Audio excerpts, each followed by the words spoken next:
And so basically what I did on that Crossfire was I got the little recorder that we had that would record 4 different things. This is just an oddball little recorder made by Hickok Tools.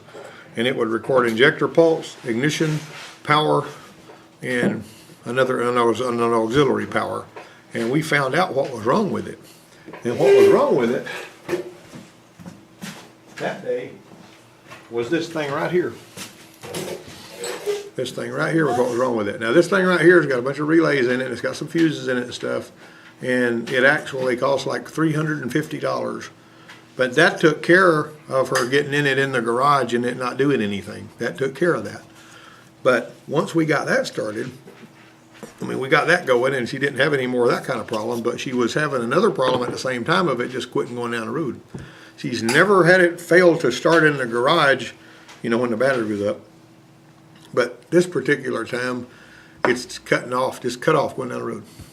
Now she had to put a motor in it a while back. I mean, she had, you know, we weren't doing motors at the time, and LKQ sold her an engine for $1,700 and they dropped it in there at the Chrysler place.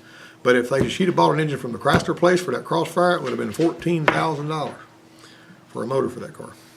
It's a Mercedes is what it is. That's a Mercedes. It's not, you know, Daimler owned Chrysler for a while and they had some Mercedes components. So that Crossfire is like a Mercedes coupe, more or less.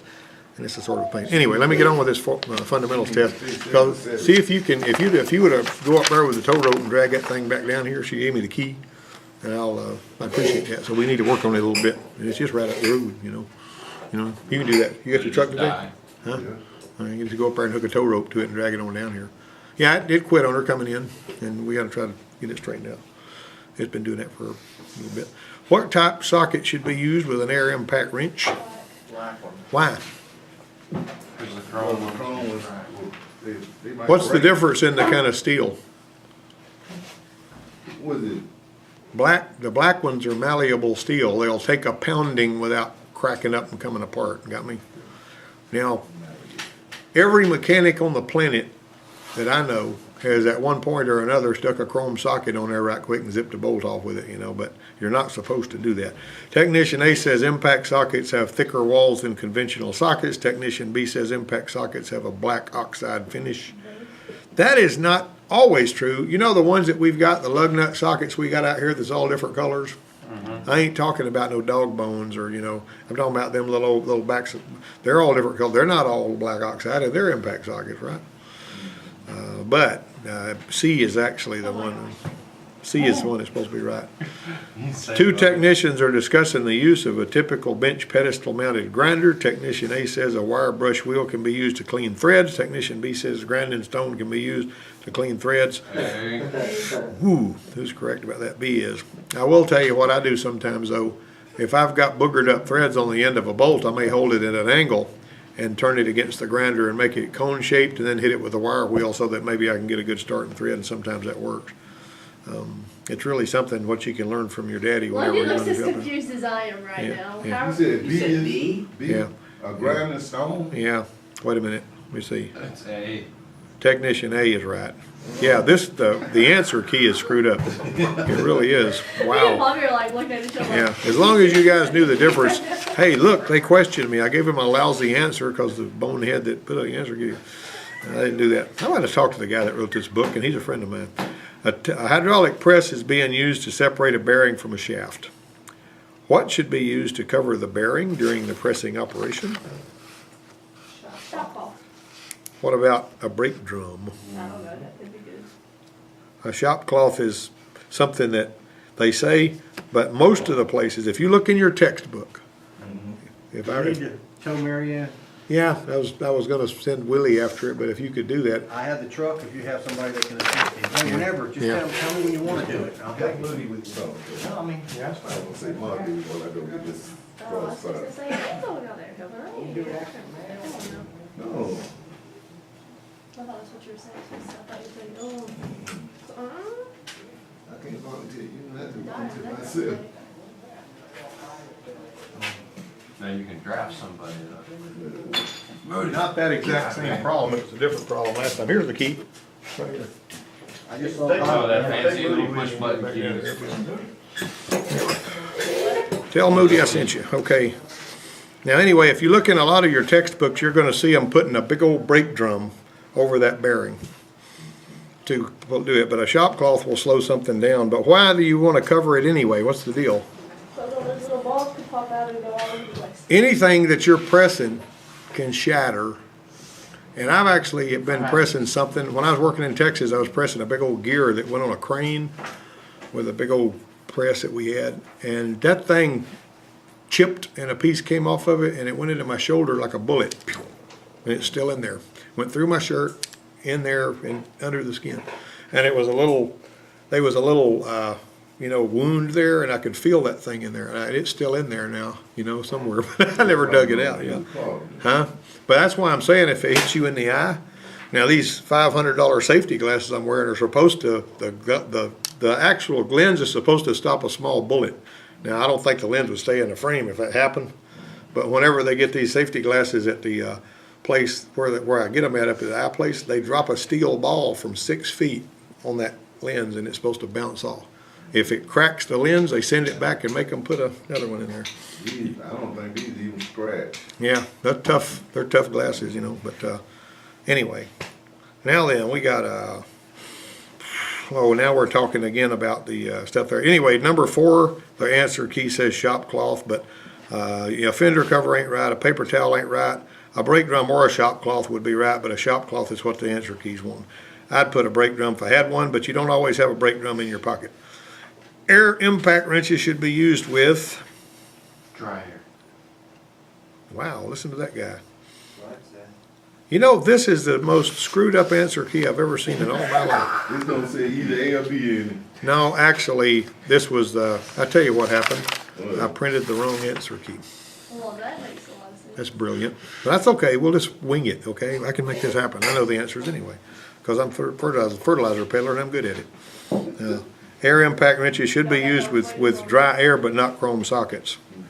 Best to have that. We got a big old air dryer back here behind the shop that is actually like a big central unit, that big thing that hums, it dries the air really good. And did you know that dry air is the reason that this in-ground lift has never had to be dug up, because it's never leaked underground?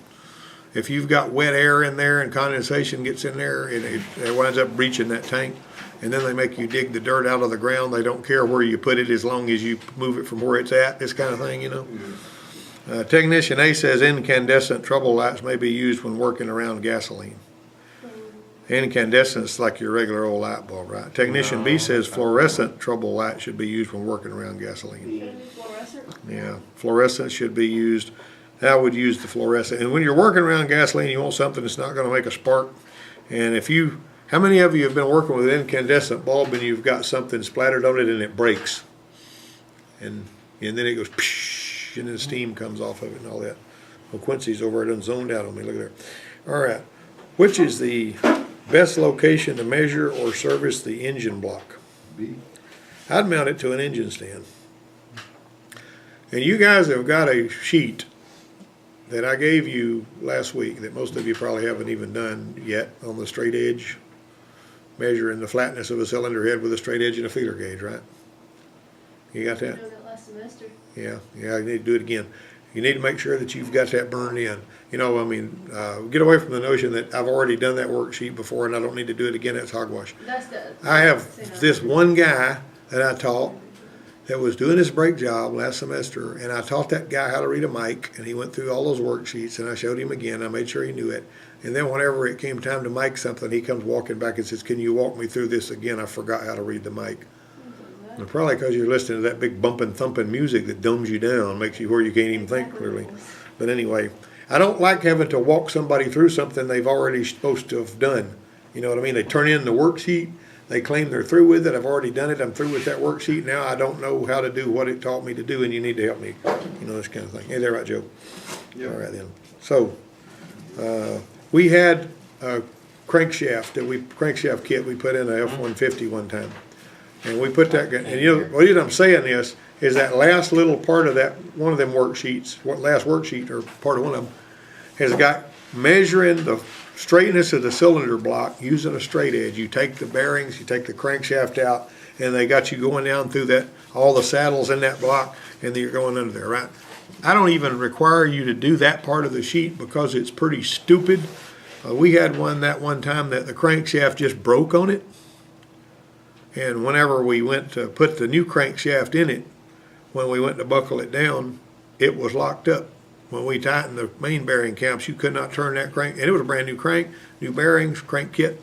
And so I pulled that thing out, and we used the straight edge to measure that thing, and it measured perfectly straight, but it wasn't. So I had to take the block to the machine shop, strip down, and have them line bore the darn thing so that it would be straight again. And we put the new crankshaft in there with the new bearings. You could just slap that thing, and it would spin so free. You see what I'm saying? So if it's a bad test, if it's not dependable, I'm not going to even teach it, because you can measure that block. The acid test is when I bolt the crankshaft in there with new bearings, if it locks up, that block needs to be line bored. You don't need to be measuring it with a stupid straight edge. That sounds like a good plan, but it lies to you. You know, what do you do if you measure it and it measures good? If it don't work right, you're going to have to get it fixed anyway. All right. To check a crankshaft journal for taper, the journal should be measured in at least how many locations? 3. I would probably measure it in 3 at the least, you know, so put D and you'll be okay with that, I believe. Technician, telescopic 4 is really better, but 3 is sufficient. Telescope, and what are you checking? What are you talking about taper? What's taper? When you're checking a crankshaft journal. What is taper? Somebody tell me what taper is. Where Cranked right up, boss, he drove it in. Cool. Yep. She said if you let it set, it'll crank, but it quit on her going down the road coming over here. Isn't that where it starts at one diameter and then it Gets littler, yeah. goes small into a different Yeah, diameter? basically if it's tapered, It's like an egg. if it's tapered, you know, this is a crankshaft journal right here. It's that polished part that your, you know, rods or whatever go on. And, you know, your crank like this, and let's do it this way, you know. There's your crank. If it's smaller here than it is there, then it's tapered. So you're basically gonna measure it, and that's what she was talking about. You measure it in 3 places, and you compare it to see if it's tapering off and getting thinner on this side. Now what they do when they recondition crankshafts, they put it in their grinding machine and they turn it, and they actually have a way of welding it up, and then they machine it back down to the original, and that's pretty cool. Or they can turn it 10, you know, under and all that kind of thing, or 20 or whatever. Now one time, and this is another little story I'm gonna tell you, I put a crankshaft kit in a Chevy Citation. You remember what those were? Them dumb looking little fastback Chevys that came out about 1978. And those things, and I put one in there and we cranked it up, and I put it in there with a motor in the car. I pulled the transmission out of it. I pulled the balancer off the front. I unhooked all the rods. I got the bearing, and I pulled the crankshaft out, and I put a crankshaft in it with a motor in the car. You can do that, you know, if you're careful. I did that. I put it all in there, got everything torqued down and all that kind of stuff. We fired it up, and it had main bearing rumble a little bit. It was making a racket. So we pulled it back down, and we plastic gauged it, and it had like 0.02 of clearance, which is way too much. It shouldn't have over about 1,000, maybe 1.5 at the most. So I said, what are we gonna do about this? This is a crankshaft kit. This is supposed to fit. You know, he said, well, they must have turned it wrong. So he went over there, and he had them turn it 0.09 down from where it was, which less than 10, and get 0.20 undersized bearings.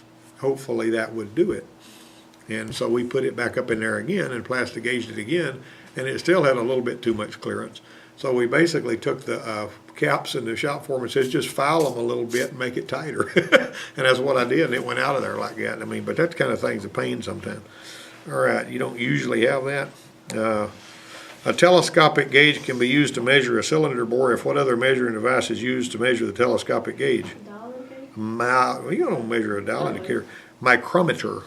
The micrometer is going to be measuring the telescopic gauge. The telescopic gauge is shaped like a T. You put it through there, you snug that little thing up, pull it through till it gets as small as it's going to get in that cylinder bore. I can show it. I got them out here. We can show you how to do it. You measure it, you mic it. That's one of your worksheets. You mic that telescopic gauge and you find out what it is. I will tell you that I do not like that way, because it's like you've got a middleman, and there's too many chances for you to make a mistake and not get a good measurement. That's what telescopic gauge, unless you're measuring a very tiny hole like a valve guide or something, I don't like that. And usually the valve stem, Best one. Hey, man. Hey, how you doing? All right, pretty good as far as I can tell. All right. Which metric unit of measure is used for volume measurement?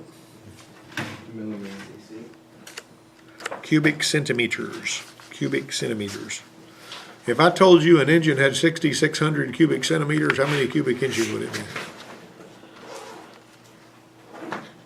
How many liters would it be? That's a good question. 6,600. How many cubic inches per liter?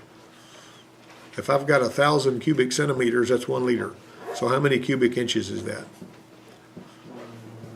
Take what you already know and think about it.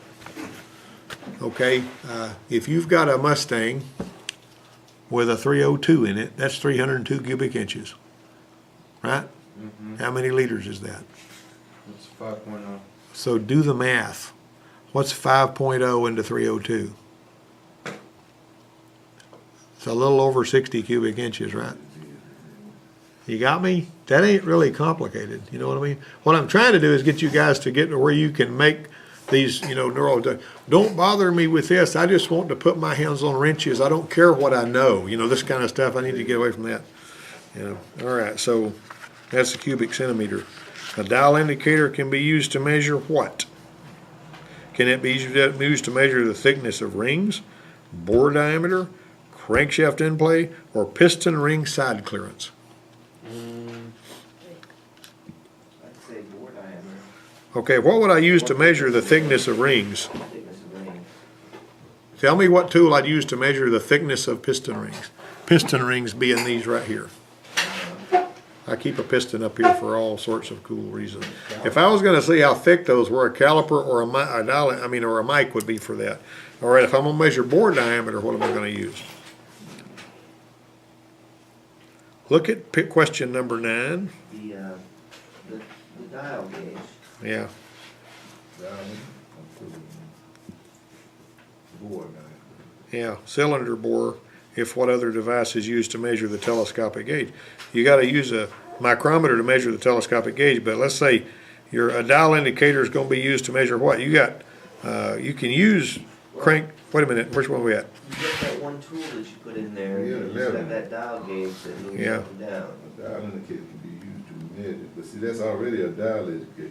A dial indicator ain't gonna measure a dial indicator. Yep. What do you think?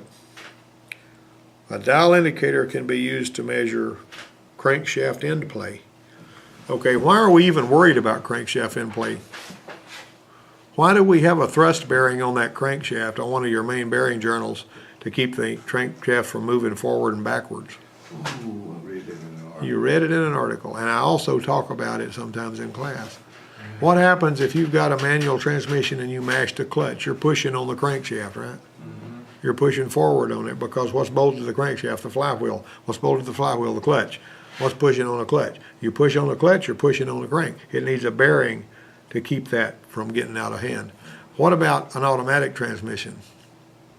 When you give it gas and that torque converter gets pressured up, it's going to swell up and it's going to push on the crankshaft.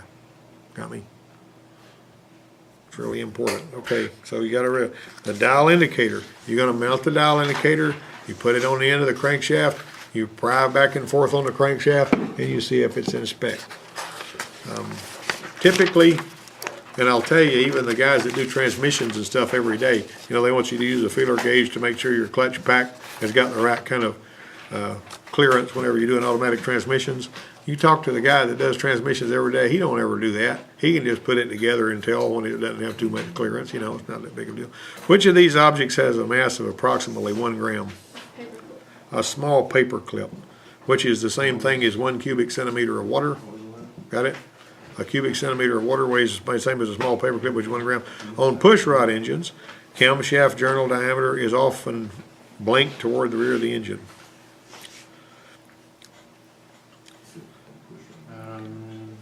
Which way are you sticking that camshaft in there? You're sticking it in from the front. Got it? Now, it's not like that on every engine, but if you get a set of cam bearings in your hand, you're going to think, well, it doesn't matter which bore I put these in because they're all alike. That's a bunch of hogwash. If you look at them, a lot of them will have different numbers on each cam bearing. They look like little serviette rings or something like you'd put through a napkin. You've seen these cam bearings. All right, if you start measuring them, even on some of the engines you think you're familiar with, what you'll find out is that camshaft, they get a little bigger as they come to the front. Even though they look like the same ones, when you open that box, you better look at the size of them, because if you put the wrong one in the wrong place, the camshaft won't go in there. That's important to know that. 13 is decreases? Huh? Is 13 decreases? Yeah, it's littler at the back of the engine than it is at the front, and typically your bearings will reflect that. I actually had a couple of really sharp guys that were gonna put cam bearings in a Jeep Cherokee out here one day. And I forgot to mention that. I genuinely did, I just didn't think about it.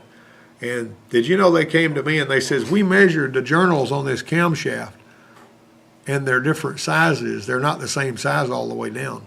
They were quick enough to pick up on that. Now, I was a dummy for not thinking to tell them, because when you get cam bearings from the dealership, from Jeep, they're color coded from the front to the back. If you get them from Seal Power, they've got different part numbers, A, B, C, D, and E, or something like that, you know?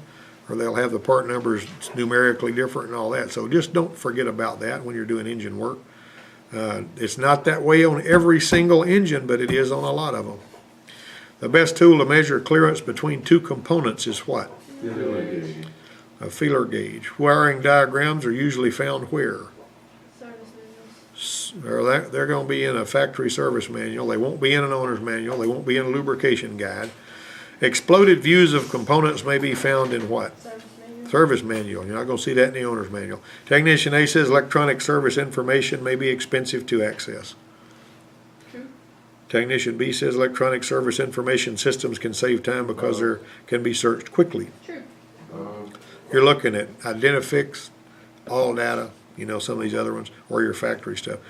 What's a free internet site that contains studies of problems and successful repairs? IATN. IATN. What's the number of the day of the year is known as Julian date. what? Julian date. Everybody agree with that? You like that? Good. Oh, yeah. Okay. Which section of a service manual includes onboard diagnostic information? Engine performance. Yes. What were they, I missed 17. 17's bud. Oh, did you mark it wrong or something? What? I just Well, went past. Technician A says, is it expensive to get access to service information? No. Yes. Cost $1,000 a year for me to have all I that. mean, it's expensive to buy that, Yeah, but if you can go on the internet and get free service information. some of it. Try that for just anything and everything you're doing. I'm gonna go see both Yeah, of them. yeah. What is 11? I missed it. 11, What is C? He crashed and burned on 11. let's see. A dial, come on, what can you measure the thickness of rings with a dial indicator? Bore diameter, piston ring side clearance? You're gonna need that for crankshaft end play. Crankshaft end play. Okay. Now that I'm through being goofy for the day, you know, you ever heard that guy say, one time I thought I made a mistake, then I found out I didn't, you know, this kind of thing, so.